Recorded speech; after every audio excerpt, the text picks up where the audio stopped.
dia mengikat hidrogen dan CH3.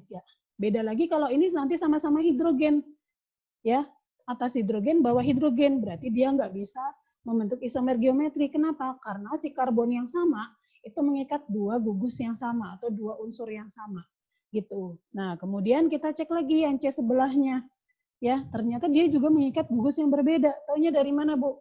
Ke atas dia mengikat hidrogen, ke bawah dia mengikat CH2, CH3. Ya, karena dia memiliki syarat masing-masing karbon yang mengapit ikatan rangkap dua ini mengikat dua gugus yang berbeda, maka si senyawa ini itu bisa membentuk isomer geometri. Nah, posisi geometrinya gimana sih, Bu? Di sini dikatakan jika gugus tersebut ya terletak dalam satu ruang, itu nanti disebut cis, dan jika berbeda ruang nanti disebut sebagai trans. Ya, jadi nanti teman-teman saksikan ada nggak gugus yang sama. Oke, misal di sini gugus yang sama apa misalkan? Sama-sama hidrogen ya, tapi syaratnya sumbernya dari dua karbon yang berbeda, jangan karbon yang sama. Gitu. Nah, ketika ada dua gugus yang sama atau yang serupa, misal, kenapa kita bilang serupa? Karena di sini ada CH3 sama CH2, CH3, sama-sama alkena, ya, sama-sama rantai alkena. Kalau dia posisinya sama-sama di satu ruang, jadi nanti Bu, ruangnya dibatasi oleh apa? Ruangnya dibatasi oleh si gini, nah.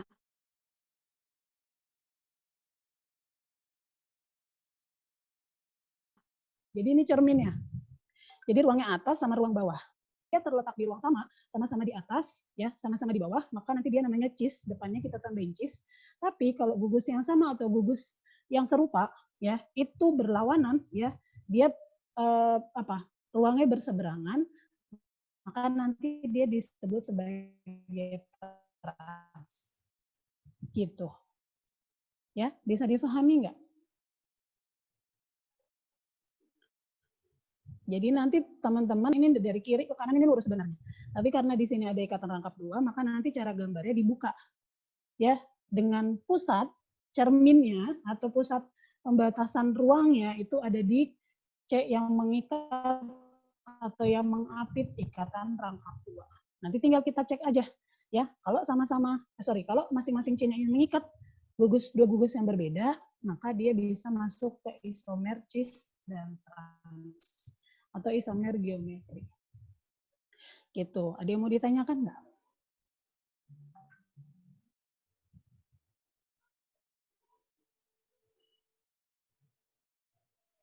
Oke, misalkan ada pertanyaan gini.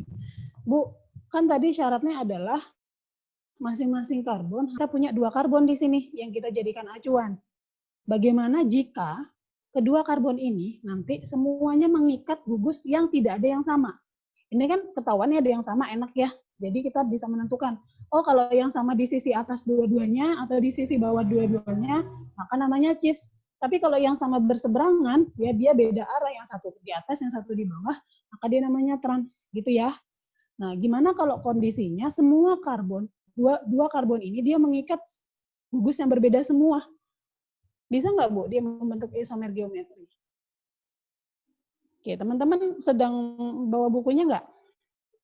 Bawa bukunya nggak? Bawa, Bu. Kita cek. Bawa ya. Oke. Silakan dibuka halaman 22. Oke, halaman 22 yang ada gambar begini nih, Nak. Ya. Yang ada gambar bulat-bulat.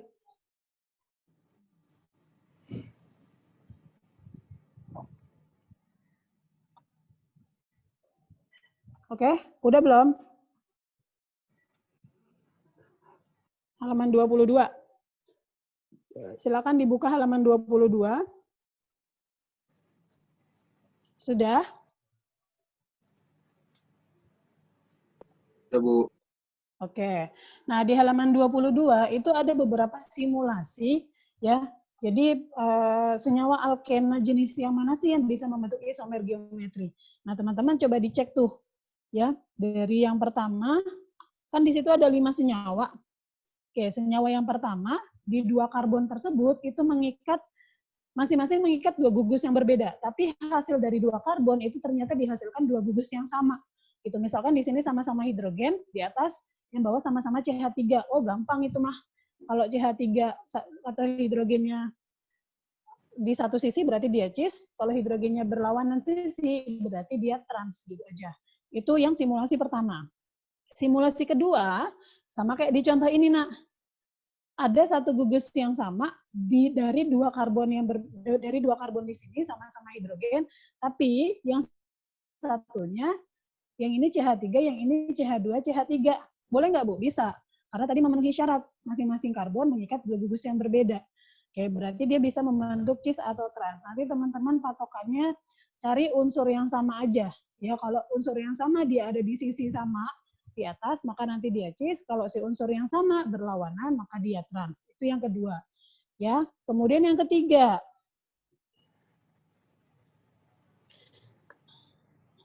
Yang ketiga itu semua karbon itu dia mengikat gugus yang berbeda semua. Jadi nggak ada yang sama di antara gugus yang diikat oleh di dua karbon tersebut.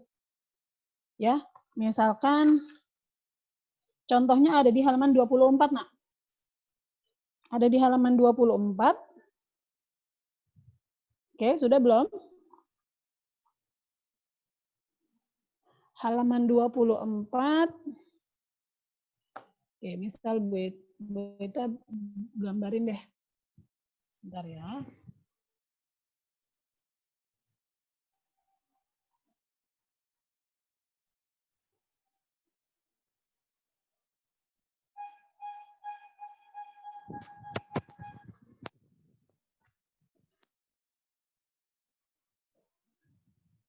Biar enggak ini. Oke, sebentar.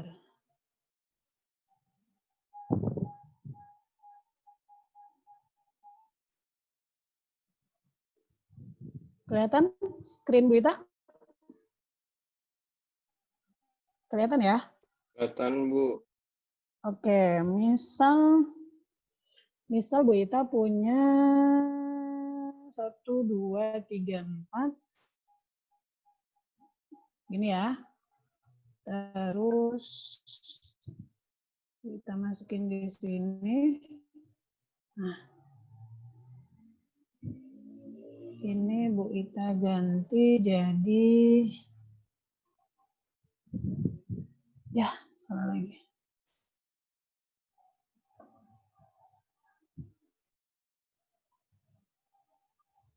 Sebentar.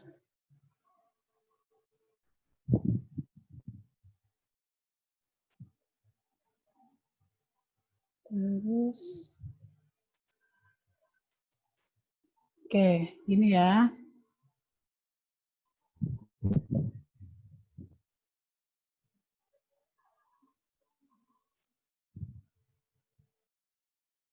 Oke, jadi ini senyawa yang pertama, Nak. Ya, di senyawa yang pertama ini, ya, ini apakah dia bisa membentuk isomer geometri atau tidak? Kita cek, ya. Jadi teman-teman fokusnya di sini nih, ya, di karbon yang mengapit si ikatan rangkap duanya. Oke, karbon yang sebelah atas, ya, ini kalau digambarin agak miring begini ya. Oke, karbon yang sebelah kiri, ya, dia mengikat dua gugus yang sama atau yang berbeda? Sama, Karbon Bu. yang ini nih, yang sama. Berarti memenuhi syarat untuk membentuk isomer geometri nggak? Enggak. Nggak bisa. Berarti untuk struktur ini dia tidak bisa membentuk isomer geometri. Ya kenapa? Tidak memiliki isomer geo. Karena apa, Nak? Karena mengikat Karena C gugus nomor 2 mengikat dua gugus yang sama. Oke. Ini yang pertama, ya.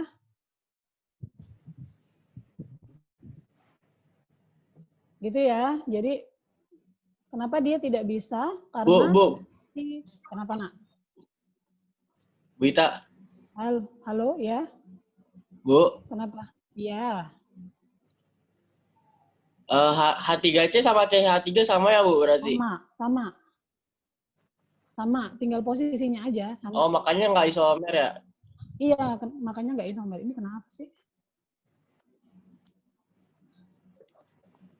Sebentar. Kita salah ngeklik.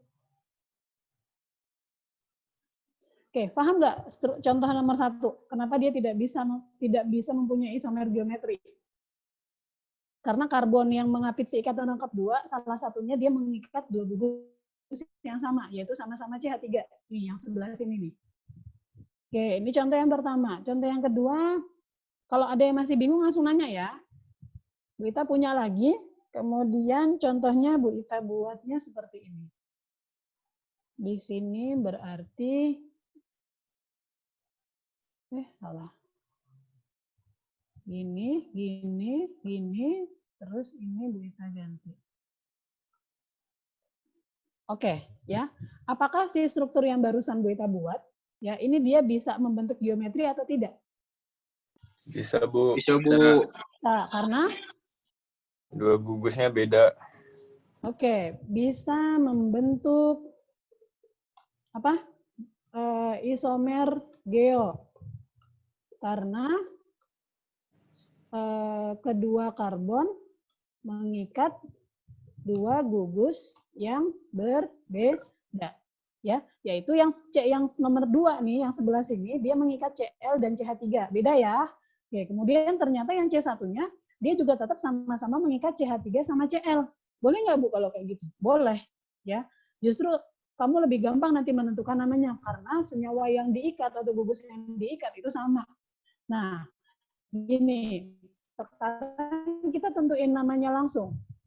Karena di sini posisi Cl-nya atau gugusnya samanya berseberangan atau sama-sama di posisi yang sejajar? Berseberangan, Bu. Berseberangan ya. Yang Cl yang pertama di atas, yang satu di bawah. CH3 yang satu di atas, yang ini di bawah.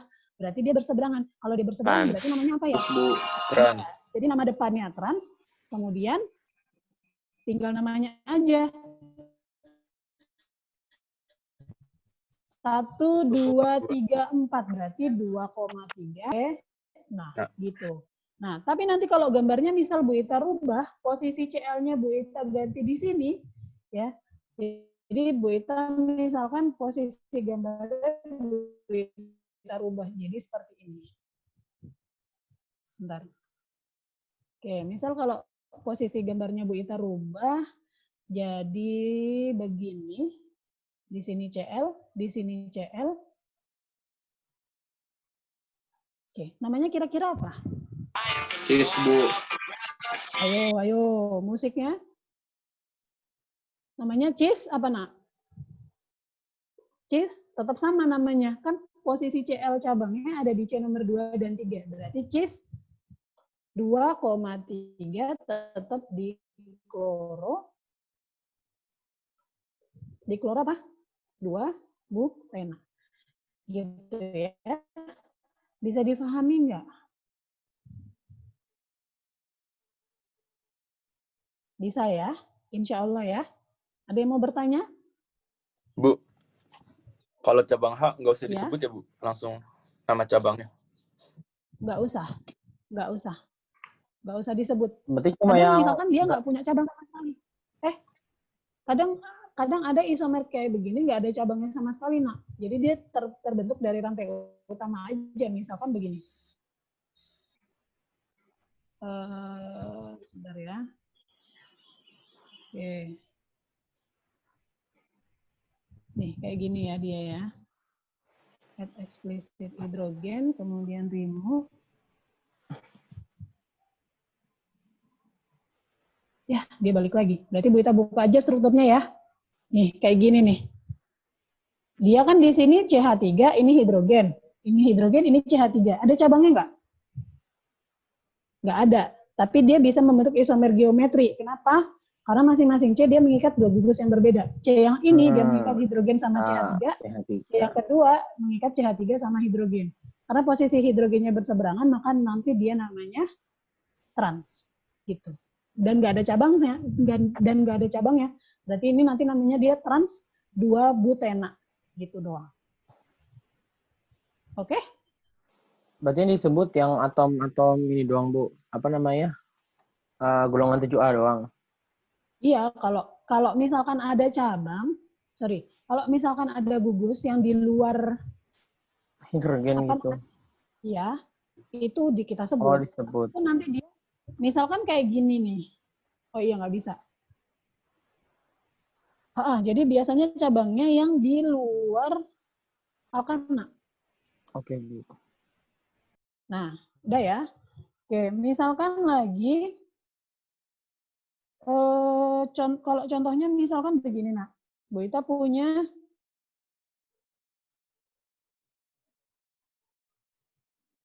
1, 2, 3, 4, 5. Kemudian 1,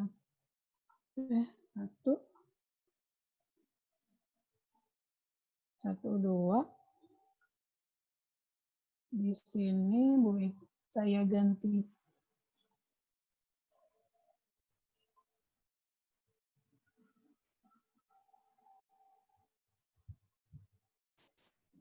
Oke, ya. Oke ya. Oke, di sini Bu Ita punya contoh lagi, ya. Ternyata kedua karbon ini dia memang mengikat gugus yang berbeda. Tapi dari 2 karbon yang ada, ternyata tidak ada gugus yang sama sekali. Benar ya? Yang C yang pertama dia Cl sama CH3. Yang C yang kedua ternyata CH2, CH3, dan F. Berarti nggak ada yang sama. Bu, gimana cara kita mematokin posisi yang ada di gugus yang sama atau berseberangan? Gitu ya.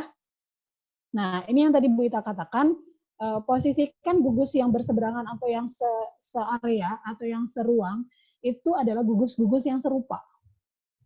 Nah, di antara gugus yang ada yang diikat oleh si karbon, gugus yang serupa, gugus apa dengan apa dan apa dengan apa, nak?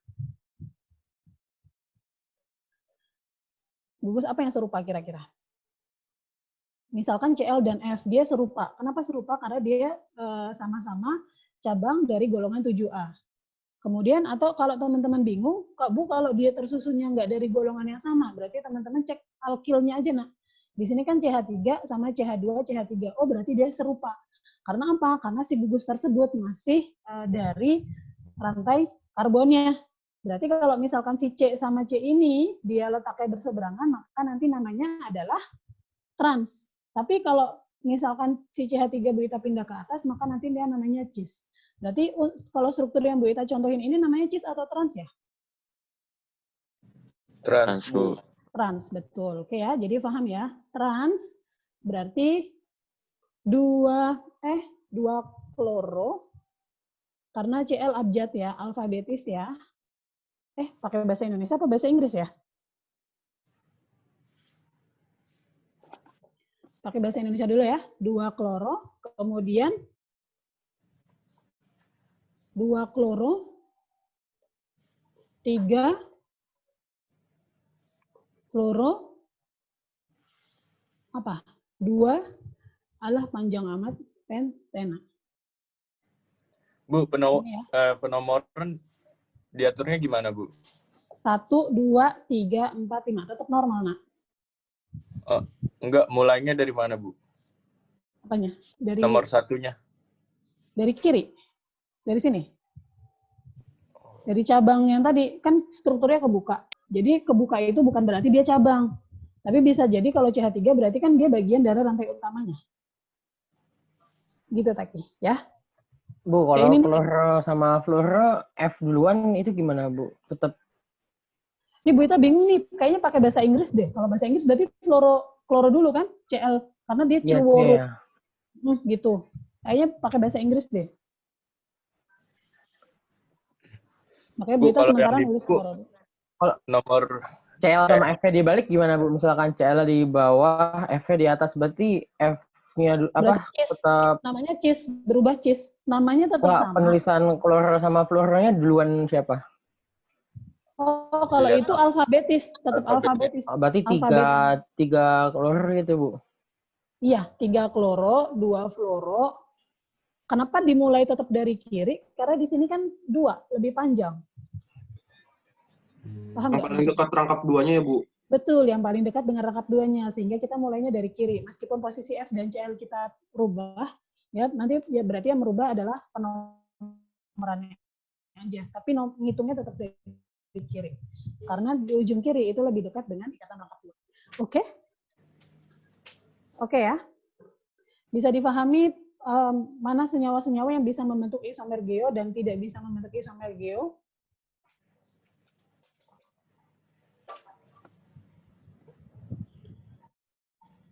Ini mau di-capture apa nih? Atau dinulis, teman-teman? Bentar Bu, foto dulu Bu. Oke, silakan. Ini nanti recordingnya ditaruh mana, Bu? Ada yang record nggak? Bu Ita nggak pernah Itu ada, nge-record. Bu. Yang record biasanya dari kelas. Yang Oh, recordnya. siapa yang nge-record? Ada. Halo? Dava. Oh, Dava. Hidup ya? Ya, ntar minta Dava. Faris, Bu. Iya, minta Faris. Faris berarti. Berarti kalau termasuk cabang Nggak utama usah. nggak usah ditulis ya, Bu? Tapi tergantung sih, nanti Bu Ita nggak bisa bilang nggak usah atau harus ditulis, karena nanti tinggal lihat strukturnya dulu, Paki. Oke, Bu. Ya. Tapi biasanya jarang, karena nanti kalau dia punya cabang dari alkil, kecuali nanti posisi cabangnya CH3, CH2, susah juga ya. Nanti tinggal dilihat aja ya, jadi kamu gambarinnya nanti kamu buka strukturnya, dari C yang mengapiti kata rekap 2, terus nanti kamu belokin aja strukturnya atas ke bawah. Gitu ya, atas bawah. Oke, ada yang mau ditanyakan nggak? Ini yang pada ke toilet tadi udah balik belum? Udah jam 8.04. Oke, kalau nggak ada berarti Bu Ita tutup nih. Izin ke toilet sakit perut.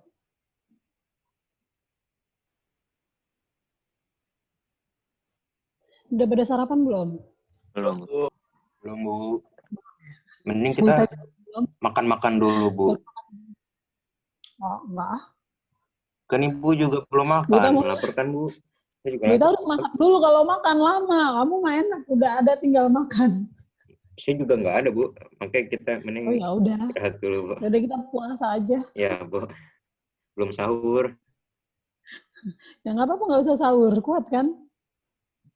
Oke, jadi tadi Bu Ita menambahkan informasi yang tertinggal ya, karena biar sama dengan kelas yang lain. Khawatirnya nanti kamu udah di kelas 12, terus kamu ditanya, terus yang ngajar beda bukan Bu Ita gitu ya. Apa isomer geometri? Jeng-jeng, nggak tahu gitu ya.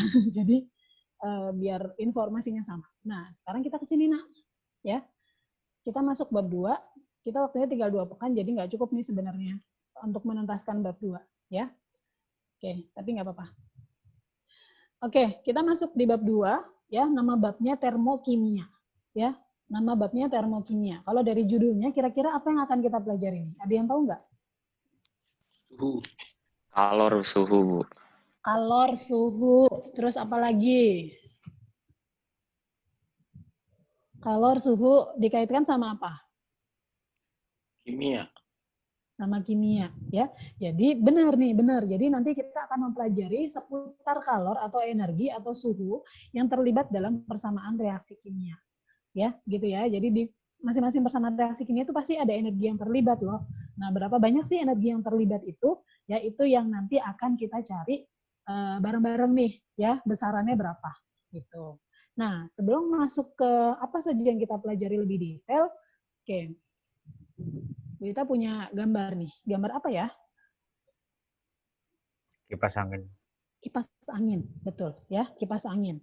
Ini sebenarnya review sederhana sih, pelajaran SMP lah, ya, bisa nanti teman-teman jawab. Oke. Pertanyaan selanjutnya, mengapa kipas angin bisa bergerak atau bisa berputar? Kira-kira kenapa? Dinamo, Bu. Ada dinamo, terus apa lagi? Berarti rangkaiannya ya, salah satu rangkaiannya di situ di dalamnya ada dinamonya. Kemudian apa lagi? Pakai listrik. Terus kalau udah ada dinamo, betul, ada listriknya. Ya, jadi ada dinamo, kemudian ada dinamonya nggak? Kalau dinamo kan dia buat konversi dari gerak ke listrik, benar nggak? Apa Bu Ita salah? Kalau sebaliknya bisa nggak? Listrik ke gerak, Bu. Listrik ke gerak juga bisa? Bisa. Bisa ya, berarti pasti ada tuh hubungan antara listrik sama gerak, ya pasti dia memanfaatkan dinamo. Soalnya Bu Ita taunya dari gerak ke listrik. Soalnya dulu pernah punya sepeda yang kalau digenjot lampunya nyala, katanya ada dinamonya di situ gitu ya. Ternyata bisa. Oke, karena dia punya atau dikasih listrik ya. Kemudian dengan rangkaian alat tertentu jadi dia bisa bergerak. Oke ya. Oke, perubahan energi apa yang terjadi pada gambar tersebut? Kira-kira kenapa? Apa yang terjadi energinya? Perubahan energi apa menjadi apa, Nak? Listrik ke gerak. Listrik gerak, Bu. Listrik ke gerak ya, listrik ke gerak. Oke. Pertanyaan selanjutnya, dapatkah kalian menciptakan atau memusnahkan energi? Enggak. Nggak bisa, ya, nggak bisa. Nah, apa yang bisa kita lakukan terhadap energi ini? Kita kan nggak bisa nyiptain, nggak bisa musnahin. Apa yang bisa dilakukan? Mengubah, Pak. Mengubah energi dari satu bentuk ke bentuk yang lain. Ya, contohnya yang ada di kipas angin. Kita mengubah energi listrik menjadi energi gerak. Kalau listriknya berarti kita merubah energi listrik menjadi panas. Apalagi? Misalkan lampu dari listrik menjadi cahaya dan banyak sekali yang lain. Ya, kemudian yang terakhir, apakah perubahan energi juga terjadi pada reaksi kimia? Iya, Kira-kira Bu. terjadi nggak? Iya, ya, terjadinya iya. Taunya dari mana, Bu? Kalau di reaksi kimia itu kan nggak mungkin ya kita mengharapkan adanya nyala lampu, meskipun ada beberapa yang nyala, menghasilkan nyala, tapi nggak bisa dalam bentuk lampu, tapi nggak semua reaksi. Ya, terus nggak bisa menghasilkan panas semua, nggak bisa, gitu ya. Nah, berarti nanti kita lihat perubahan energinya dari apa, Bu? Nah, ciri-ciri suatu reaksi kimia, ya itu kan adanya endapan sama adanya perubahan suhu. Nah, dari endapan sama perubahan suhu mana merupakan jenis energi. Berarti kan yang suhu. Makanya kenapa tadi judulnya adalah termokimia. Ya, karena energi yang terlibat di dalam persamaan reaksi kimia itu bentuk energinya nanti berupa kalor atau panas atau suhu. Gitu ya. Jadi nanti perubahan energinya kita lihat dari perubahan suhu yang terlibat atau yang terjadi di dalam persamaan reaksi kimia. Gitu, ya. Nah, oke, dari sini, apa saja yang akan kita pelajari? Oke, nanti kita diminta untuk menjelaskan konsep perubahan entalpi reaksi pada tekanan tetap dalam persamaan termokimia. Ya, oke, ini nanti prosesnya panjang menuju ke sini. Ya, supaya kita memenuhi ini, nanti kita diminta yang pertama untuk menjelaskan hukum kekekalan energi dulu. Ini udah pernah sebenarnya, nanti direview saja. Kemudian nanti kita membedakan sistem dan lingkungan. Dan yang terakhir, nanti kita membedakan reaksi yang melepaskan kalor, yang disebut sebagai eksoterm, dengan reaksi yang menerima kalor atau endoterm. Gitu ya. Nah, ini belum masuk ke perhitungannya, ini baru perkenalannya dulu. Ya, gitu ya. Oke, kita masuk yang pertama. Menjelaskan hukum kekekalan energi. Tadi sudah disampaikan ketika Bu Ita menampilkan gambar kipas angin tadi. Oke, ada yang tahu bunyi hukum kekekalan energi sebelum Bu Ita berikan displaynya? Tadi udah dibahas di kipas angin. Apa? Hukum kekekalan energi. Tidak bisa dimusnahkan. Oke, energi tidak bisa dimusnahkan. Kemudian? Tapi dia berubah jadi bentuk lain, Bu. Betul, tapi dia bisa berubah menjadi bentuk lain. Oke ya, lengkapnya adalah energi tidak bisa diciptakan atau dimusnahkan, hanya dapat diubah dari satu bentuk ke bentuk yang lain. Ini hukum kekekalan energi. Ya, nah di sini dikatakan ya pada umumnya energi yang menyertai reaksi itu merupakan energi kalor atau panas ya yang ditandai dengan perubahan suhu. Makanya kenapa tadi materi ini namanya termokimia. Ya, karena energi yang terlibat dalam persamaan reaksi kimia bentuknya kalor yang diwakili oleh panas atau suhu. Gitu. Ya, sampai sini bisa difahami? Bisa. Bisa ya. Oke, kemudian Bu Ita lanjut. Nah, ngomong-ngomong tentang energi, ya, di sini nanti kita akan menemukan beberapa istilah yang terkait dengan energi. Nanti kita ketemu yang namanya energi dalam, ketemu yang namanya entalpi, ketemu yang namanya sistem lingkungan dan sebagainya ya. Jadi kita belajar istilahnya pelan-pelan dulu. Oke, yang pertama kita kenalan dulu sama energi. Ya di sini suatu benda ya atau zat itu pasti punya jumlah energi yang dimiliki. Ya jadi masing-masing benda atau zat itu pasti memiliki jumlah energi tertentu. Ya. Nah, energi yang ada di dalam benda atau zat tersebut itu dikatakan sebagai energi dalam. Yang simbolnya adalah U. Gitu. Nah, si energi dalam ini dia tidak bisa diukur karena dia berfungsi sebagai fungsi keadaan. Nggak bisa diukur, nah. Contohnya gimana? Contohnya misal gini. Masing-masing dari kita benda ya, kita suatu benda misalnya. Kita makhluk hidup. Kita punya energi nggak? Punya. Ya. Punya ya, kita punya energi. Tapi ada yang bisa ngukur nggak energi yang ada di dalam tubuh kita berapa? Coba. Coba acungkan tangan yang bisa mengukur energi di dalam tubuh kita ada berapa? Nggak bisa ya? Oke, kenapa kita nggak bisa mengukur energi? Karena ternyata si energi ini dia fungsinya sebagai fungsi keadaan. Maksudnya apa Bu fungsi keadaan? Yaitu kita nggak bisa mengukur seberapa banyak ya energi itu jika kita diam. Tapi kita bisa mengukur si energi itu ketika kita beraktivitas. Contohnya misal begini, Bu Ita sama Boma ya misal mau lari dari start yang sama. Tapi kita Bu Ita dan Boma larinya nggak diukur nih, nggak dipatok sampai mana. Oke ya, ternyata ketika sudah lari, Bu Ita cuma, misal kita startnya sama-sama dari sekolah. Ya ternyata ketika Bu Ita lari, Bu Ita cuma mentok sampai depan gang doang. Nah, Boma ternyata dia udah ngacir sampai Jalan Raya Bogor. Nah, dari situ udah ketahuan ya, bahwa energi yang Bu Ita miliki dengan energi yang Boma miliki itu berbeda. Taunya dari mana, Bu? Berbeda karena ya pemanfaatan energinya itu berbeda dari antara Bu Ita sama Boma. Nah, berapa jumlah energi yang dipakai itu berarti dihitung dari kondisi awal ke kondisi akhir. Gitu. Jadi kondisi awal Bu Ita kita sama-sama start misalkan sama-sama 0 nih.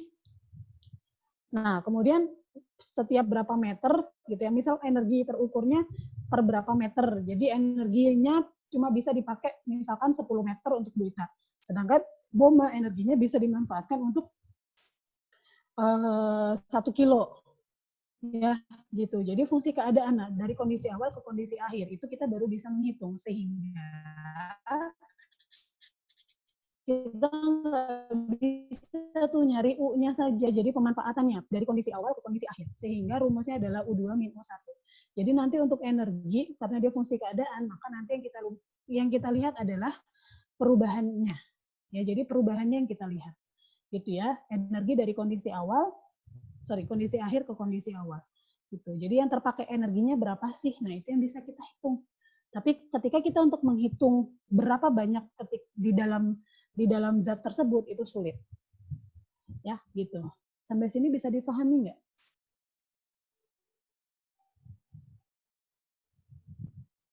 Oke ya.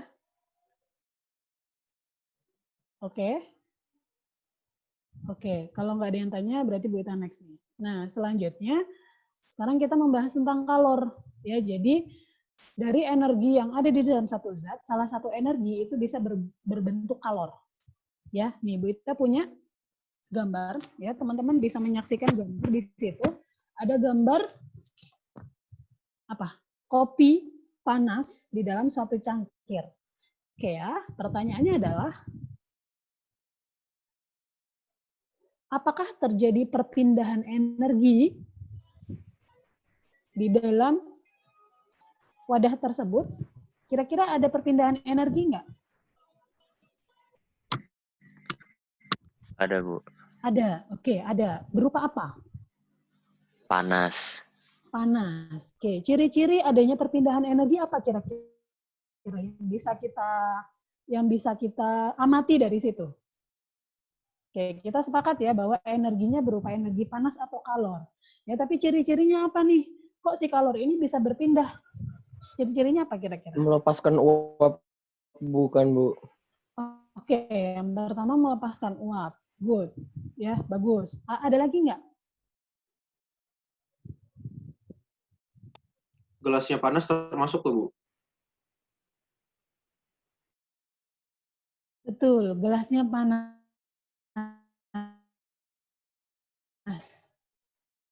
Oke. Bagus, Fatih. Jadi, kenapa dia menguap? Karena adanya perbedaan suhu antara si kopi dan lingkungannya. Itu yang pertama.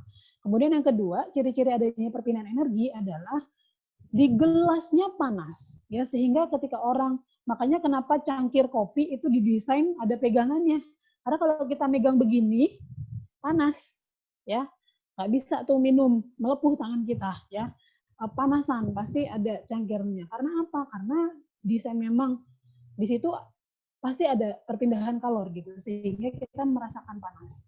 Ya berarti ada perpindahan kalor dari si airnya ke cangkirnya, kemudian sampai ke tubuh kita kalau kita megang. Ya, berarti terjadi perpindahan energi. Sehingga, oke, apa yang dimaksud sebagai kalor? Ya, di sini kalor merupakan energi yang berpindah dari suatu benda ke benda yang lain karena adanya perbedaan suhu. Ya, kenapa sih si kalor ini bisa berpindah? Bisa kenapa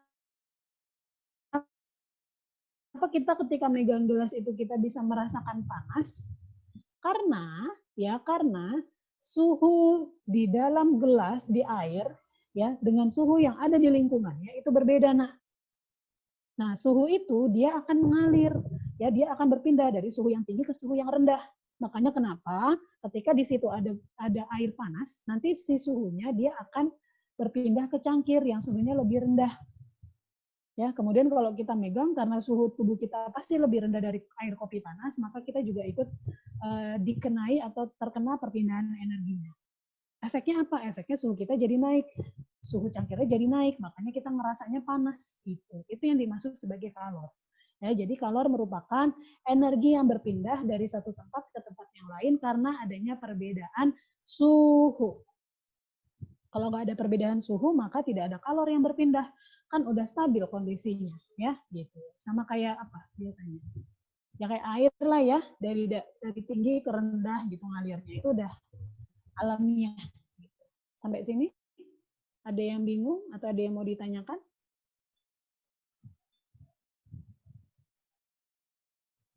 Jam berapa sekarang? 19, Bu. Selesai jam? 8.40 ya, berarti 20 menit lagi.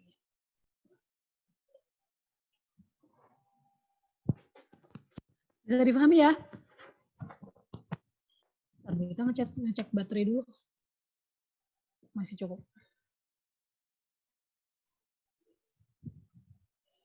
Oke, jadi nanti kita belajarnya seputar begini-begini lah. Nah, paling nanti contohnya nggak jauh dari air kopi, air es gitu. Karena memang yang nampak di kehidupan kita sehari-hari. Tapi nanti kalau masuk ke persamaan reaksi kimia nanti ada ya. Gitu. Tapi untuk memahami konsep kita menggunakan contoh yang sederhana dulu. Oke, kemudian selanjutnya masih tentang kalor. Oke, berarti ada dua kondisi, Nak, ya. Jika suatu zat ini nanti menyerap kalor, ya, berarti temperatur zat tersebut akan naik sampai kondisi tertentu. Contohnya gimana, Bu? Misalkan, kan kalau contoh yang kopi panas tadi, kira-kira zat kopinya ini menyerap atau melepaskan kalor ya? Menyerap atau melepas panas? Melepas. Melepas panas, berarti dia case yang kedua nih. Ya. Karena si zat tersebut melepas panas, maka nanti temperatur zat tersebut akan turun sampai kondisi tertentu. Ya, jadi kalau nanti kopi itu lama-lama didiemin, ya maka nanti dia lama-lama akan dingin. Benar nggak? Ya, kenapa? Karena dia melepaskan kalornya atau melepaskan panasnya ke lingkungannya. Gitu, nanti lama-lama nanti dia akan jadi dingin. Nah, case yang pertama misal, jika suatu zat menyerap kalor, misal Bu Ita punya batu es.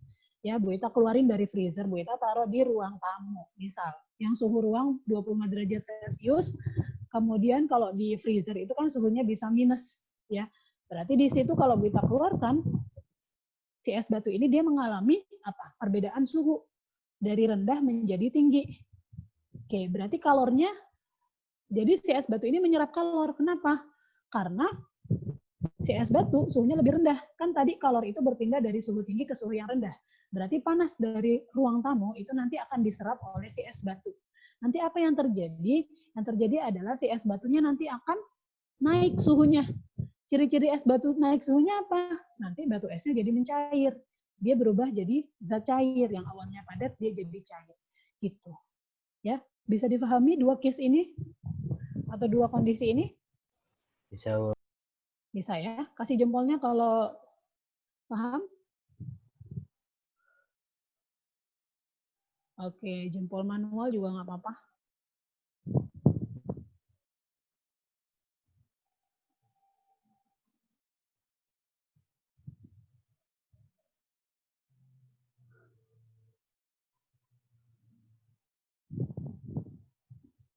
Oke ya. Nah, selanjutnya Nah, habis ini kita ngitung kalor dulu ya. Ini sebenarnya rumusnya udah teman-teman pelajari di SMP. Ki macet udah pernah belum? Udah ya? Udah, Bu. Oke, sekarang kita ulang lagi biar ingat ya, karena nanti ini kita pakai untuk menghitung entalpi. Oke, di sini jumlah kalor yang diserap atau dibebaskan suatu zat dapat ditentukan melalui percobaan. Nama percobaannya sebenarnya kalorimetri. Jadi kalau misalkan kita offline sih harusnya kita masuk lab, kita mencoba untuk menghitung kalor yang ada di dalam suatu bersama reaksi kimia. Ya, tapi kalau darurat kita ketemunya seperti ini. Jadi nggak apa-apa, nanti kita pelan-pelan aja. Nanti kita cari dari YouTube ya. Nah, pengukurannya ini didasarkan pada perubahan suhu.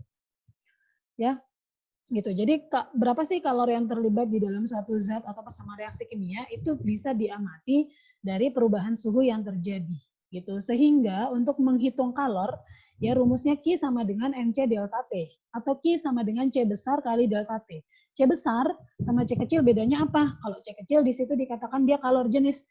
Jadi kalor yang dimiliki oleh suatu zat ya, udah gitu doang. Tapi kalau C besar itu kalor jenis, ini namanya kapasitas kalor. Pengertiannya adalah kalor jenis yang dimiliki oleh suatu zat pada masa tertentu. Jadi makanya di sini C besar ini sebenarnya sama dengan MC kecil, ya. Jadi massa dikali C kecil. Jadi C besar adalah kalor jenis yang dimiliki oleh massa tertentu. Ya, sama aja nah. Jadi nanti tergantung yang diketahui apa. Gitu. Ya, jadi Q sama dengan MC delta T.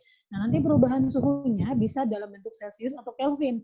Ya, nggak usah dirubah, yang penting sama antara suhu awal sama suhu akhir, ya. Karena di sini kan perubahan, ya, jadi nggak ngaruh. Pasti selisihnya sama aja mau kamu rubah ke Kelvin atau ke Celsius. Coba kita hitung ya.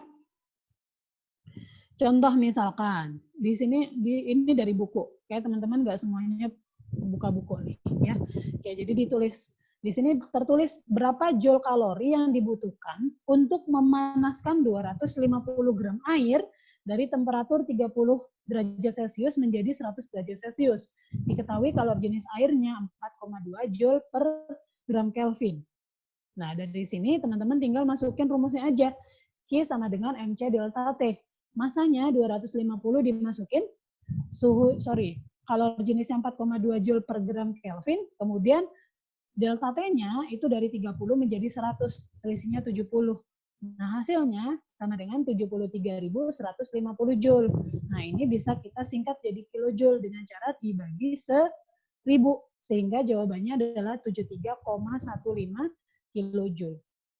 Gitu. Ada yang bingung dari sini? Harus pakai SI ya, Bu? Iya, harus pakai SI. Tergantung nanti di sini yang diketahui sih, Nak. Ya, jadi teman-teman samakan satuannya aja di sini. Kalau misalkan disebut joule, berarti nanti hasil akhirnya joule. Gitu ya. Nah, Bu, di sini kan ini Kelvin. Kok di sini Celsius? Kok bisa, Bu? Nggak apa-apa. Kan tadi ini perubahan. Yang namanya perubahan itu mau kamu rubah jadi Celsius sama Kelvin, akan sama aja. Karena yang ditanyakan selisihnya. Paham ya? Misal ini Bu Ita, ini kan kalau mau Bu Ita jadiin Kelvin, semuanya sama-sama ditambah 273. Terus dikurangi, hasilnya sama nggak? Pasti sama. Karena selisih. Makanya di sini nggak ngaruh perubahan suhu, mau kamu suhunya Celsius atau Kelvin. Yang penting sama nih. Yang 1 Celsius, 1 Celsius. Kalau kalau satunya Celsius, satunya Kelvin, ya salah satunya harus dirubah. Gitu. Ya. Oke, bisa difahami contohnya?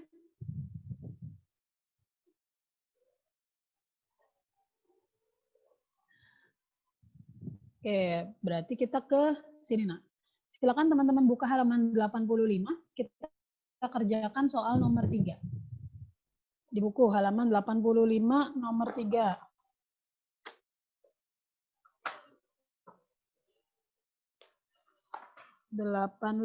Nomor 3.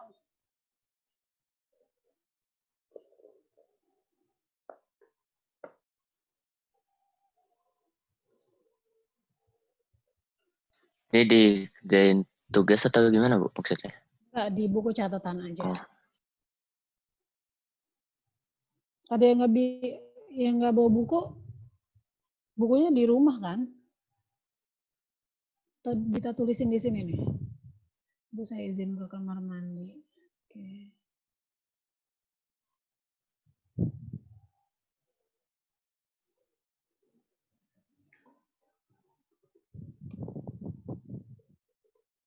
Dalam kalorimeter terdapat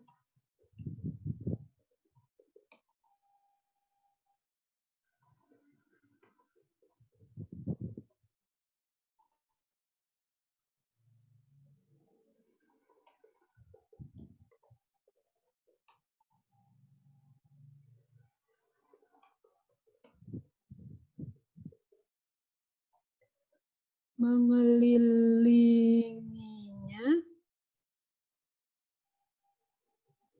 sebagai pelarut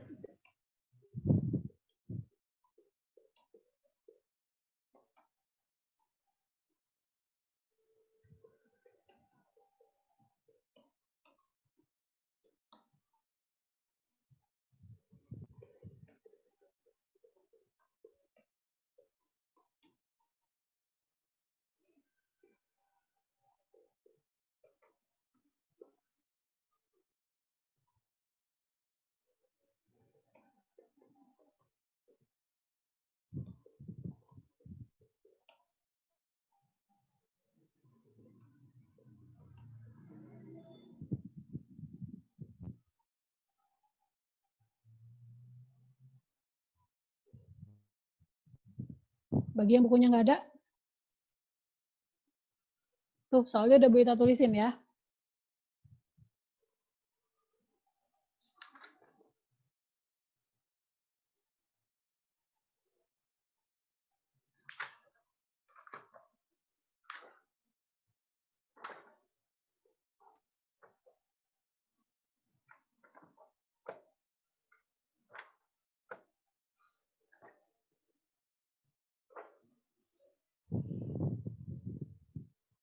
Di buku catatan aja.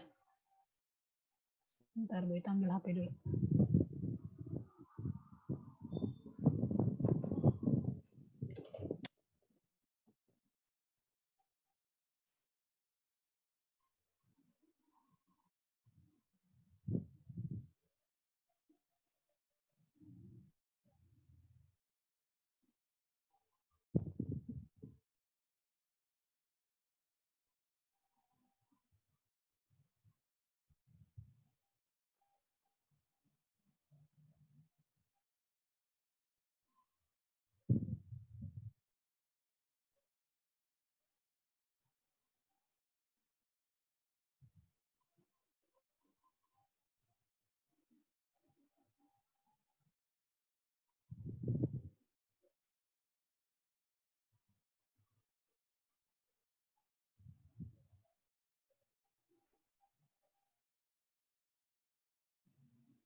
Bu, itu jawabannya satuannya apa, Bu? Satuannya berarti joule dulu. Karena di sini joule nih.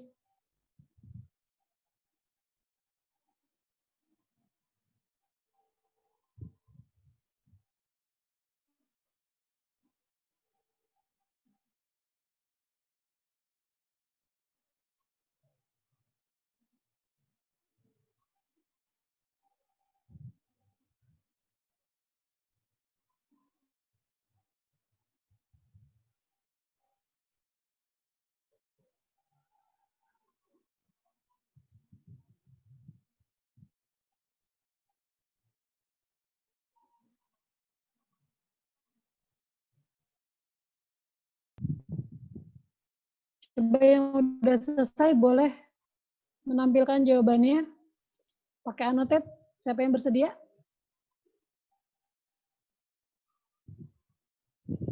Siapa yang bersedia menjawab? Baterai Bu Ita habis nih.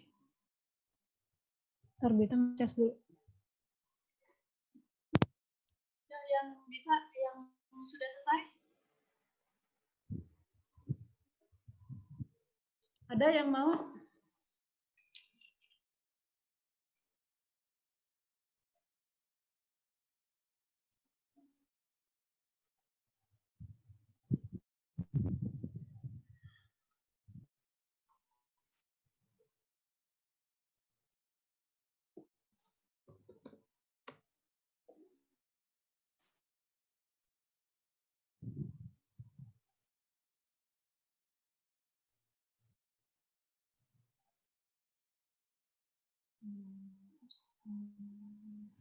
Hmm. 1680 ya, Bu?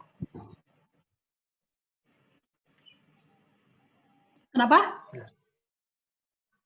1680. 1680. Jul, kilojoule? Nggak tahu satuannya, Bu. Kamu Masih Jul, Bu. Masih Oh. Jul. Jul ya? Ya, masih Oke, Jul. siapa yang mau menuliskan jawabannya?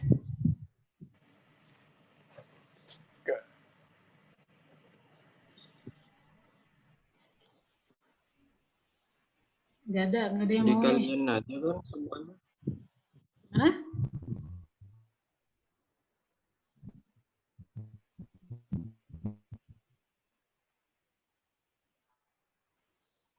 Dikaliin semua kan. Iya, tinggal 5 menit lagi ya. Ya udah, berarti kita tulis ini. Oke.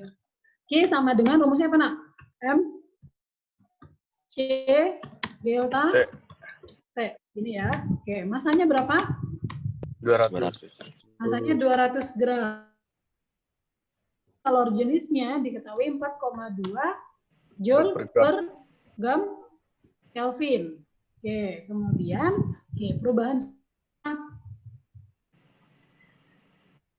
Oke, kalau teman-teman tidak di soal itu nggak diketahui suhu awal berapa, suhu akhir berapa, maka teman-teman di sini lihat ya redaksinya. Di sini kan dia bilang ada kenaikan suhu, ya. Kalau dia kenaikan suhu berarti sebenarnya itu merupakan bahan suhu, Nak. Ya. Oke, jadi kalau ada istilah kenaikan atau penurunan, maka itu sudah jadi delta T-nya. Ya, jadi nggak usah bingung. Yang ada kan suhu awalnya 0, kemudian suhu akhirnya 2. Salah. Ya, meskipun nanti hasilnya ujung-ujungnya tetap 2. Ya, tapi kalau udah ada istilah kenaikan atau penurunan, itu sudah dimaksud sebagai delta T. Ya. Sehingga di sini langsung 2 aja, 2 Celcius.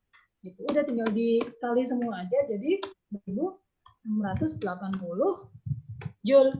Ya, kalau dijadikan kilojoule berarti 1,68 kilojoule. Ya. Gitu. Jadi ini jawabannya. Ya, tinggal dikalikan semua. Delta T-nya nggak usah pusing. Di sini udah langsung tinggal dimasuk. Oke, kemudian nanti misalkan gini. Bu, kan kalau di persamaan reaksi kimia, itu kan yang bereaksi bisa jadi zatnya lebih dari 1. Benar ya?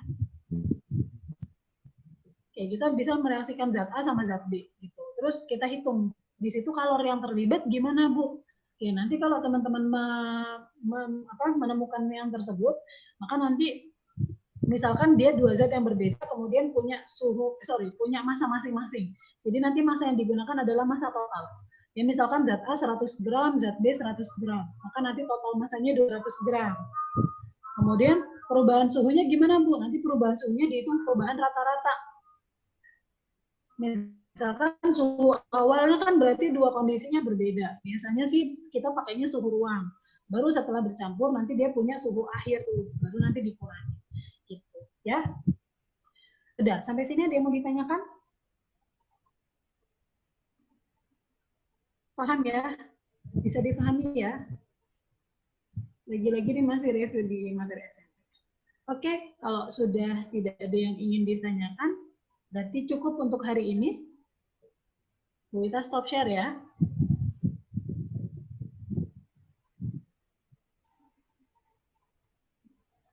Oke, cukup untuk hari ini.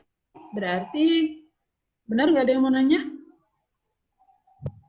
Oke, berarti insya Allah pekan depan kita lanjutkan ke masih termokimia. Nanti kita mengenal sistem lingkungan, kemudian reaksi eksol dan endot. Dan selama sepekan ke depan, hari ini Bu Ita akan share materi minyak bumi, ya.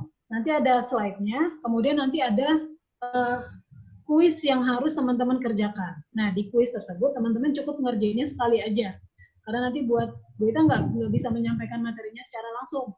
Jadi setelah teman-teman baca materi dan baca buku dari slide dan dari buku, teman-teman bisa mengerjakan kuis tersebut. Nah, kuisnya cukup dikerjakan sekali. Nah, nanti kuisnya akan ada nilainya. Nah, nilai itu Bu Ita gunakan untuk nilai tugas minyak bumi. Nah, Bu, nanti kalau saya sudah ngerjain, terus nilainya masih di bawah KKM, gimana? Nanti Bu Ita akan standarkan KKM-nya. Ya, jadi nggak usah ngerjain lagi sampai mencapai KKM, nggak usah. Ya, jadi nanti Bu Ita akan kasih standar nilai tugas, yang penting teman-teman ngerjain tugas sesuai waktunya. Gitu. Terus nanti setelah teman-teman nilainya keluar, nanti teman-teman akan melihat jawaban benarnya gimana. Jadi nanti bisa cross check, oh saya masih salah di sini, yang benar ini, gitu. Jadi bisa sambil belajar, ya, gitu ya. Jadi untuk pekan depan tugas dari materi ini belum Bu Ita kasih dulu, fokus di tugas atau kuis minyak bumi dulu, ya, gitu ya. Ada yang mau ditanyakan nggak? Untuk tugas-tugas yang kemarin-kemarin yang belum dikerjakan, silakan teman-teman cek GCR. Ya, kalau di GCR-nya masih ada deadline yang terlewat, ya, biasanya kan ketahuan tuh teman-teman belum ngerjain, ya udah dituntaskan aja. Ya, dituntaskan aja. Ya, gitu ya. Biar nggak ini. Kalau belum dapat feedback, ya berarti teman-teman memang belum mengerjakan kadang gitu ya. Sudah. Oke, karena sudah tidak ada yang mau nanya lagi nggak sebelum kita tutup? Oke ya. Yang libur jadi kan, Bu? Kenapa? Yang libur seminggu itu jadi kan? Oh jadi, jadilah.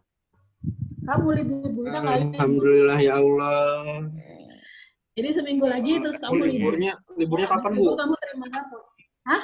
Liburnya kapan? Tanggal 21. Minggu depan lagi. Jadi tinggal minggu depan kita belajar. Minggu depan libur seminggu. Beneran kan, Bu? Nggak ngomong doang, Bu? Beneran, kan ada suratnya. Udah ada surat kan? Ya, ngomong doang. Gitu. Enggak lah, kan tinggal libur. Nanti enak libur seminggu. Yaudah yuk, biar teman-teman istirahat. Berita juga mau sarapan, belum sarapan, lapar. Yuk, kita tutup. Taki yuk, pimpin doa yuk, Taki. 1. Siap. Siap. 2. Duduk yang rapi. 3. Baca doa.